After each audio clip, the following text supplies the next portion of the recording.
பொய் பேசும், புராணங்கள் பொய் பேசும், காவியம்லாம் பொய் பேசும். ஆனால் வரலாறு பொய் பேசக்கூடாது, பொய் பேசாது. அதனாலதான் நாங்கள் முற்றுமுழுதாக வரலாற்றில் புறக்கணிக்கப்பட்ட ஒரு இனத்தின் மக்கள் இன்றைக்கு வரைக்கும். இப்ப உதாரணமா இப்ப கண்ணகி அவளை எடுத்துக்கிட்டா எங்களுக்கு என்ன பெருமை இருக்குதுன்னா, சோழ நாட்டுல பிறந்து பாண்டிய நாட்டுல இறந்து சேர நாட்டுல தெய்வமாகிறா எழுதின எங்க பாட்டன் இளங்கோவடிகள் 3 மன்னர்களை இணைத்து, 3 நிலப்பரப்பை மன்னர்களை இணைத்து ஒரு காப்பியத்தை செய்கிறார். அது காப்பியம், அது கற்பனை. ஆனால் கண்ணகியிலும் சிறந்தவள் இருக்கிறார் எங்கள் குலத்தில் எங்க முன்னோர், அது எங்க பாட்டி வேலு நாச்சியார். அது காவியம், இது வரலாறு. ஆட்டினா பாருங்க, ஆட்டி படைக்கிறானையா அப்படிங்கிற மாதிரி ஆட்டி படைத்தால் ஒரு பெண்மகள். தமிழர்கள் பொதுவா மானுடனே தாய் வழி சமூகத்திலிருந்து வந்தவன் தான்.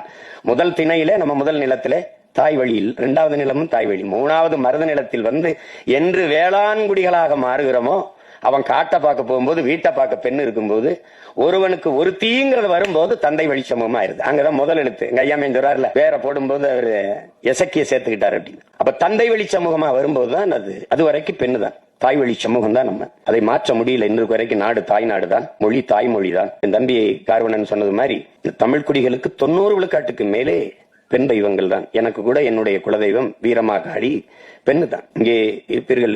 எங்கள் இன வரலாறு இந்த திராவிடர்கள், அதுவும் ஐயா ராமசாமி பெரியார் வந்த பிறகுதான் எங்களுடைய வரலாறை தொடங்குகிறார்கள். திராவிட வரலாறு, இன்றைக்கும் தமிழன் இன அரசியல் வரலாறு ஐயா பெரியார், அண்ணா, கருணாநிதி அவர்கள், எம்ஜிஆர் அவர்கள், ஜெயலலிதா அவர்கள், இதுதான்